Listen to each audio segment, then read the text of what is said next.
2 million 900 ming so'm turadigan telefon prosta tekinga berilyapti. Bolalar, lekin men juda ham xursandman. Realme menga telefon sovg'a qiluvdi. Rosa ko'p 10 talab telefon ham berishdi, ko'rdinglar. PUBG uchun telefon chiqibdi.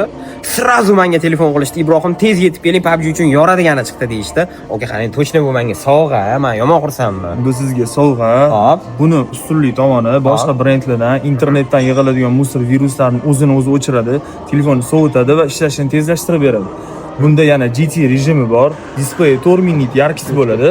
Batareyasi 7000 amper bo'ladi. Siz maqtaganingizga demak, arziydigan telefon ekan. Siz menga telefonda aytdingiz, PUBG ni yoradi dedingiz. Endi qarang. Men bu telefonni hozir maqtab o'tirmayman. Uyga boraman, raspakovka qilib obunachilik ko'rsataman. Agar qiziq deb yozib yuboringlar, raspakovka qilaman deb PUBG o'ynayman, necha FPS qotyaptim, qotmayaptim, hammasini chestni obzor qilib beraman-da. Hammasini to'g'risini aytaman. Mana auditoriyam PUBG ichida. Shu telefonni sotib olishadi. PUBG uchun juda ham kuchli ekan. Men shu telefonda PUBG o'ynashni boshlayman. Lekin obunachilarim shu telefonni sotib oldi deylik. Nima qo'shib bera olasiz? Birinchi 50 ta sotib olgan shu obunachingizga Realme Buds T200 Lite qo'shib bersam bo'ladimi? Bu naushnikni ham men o'zim tarqataman. Sizga menga obuna bo'lganlarga tarqatyapmiz ham.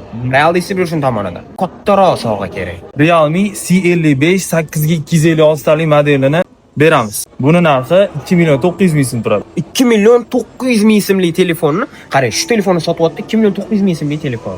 Bu faqat sizni podpисчиklaringiz uchun, birinchi 50 ta xarid qilgan inson uchun. Birinchi 50 ta shu telefonni sotib olgan odamga 2 million 900 ming so'm turadigan telefon prosta tekinga berilyapti. Bolalar, bilasizlarmi nima qilish kerak? Maqtab ham o'tirmayman. Bang'irlatib yuboringlar. Bunaqa telefon faqat Realme'da.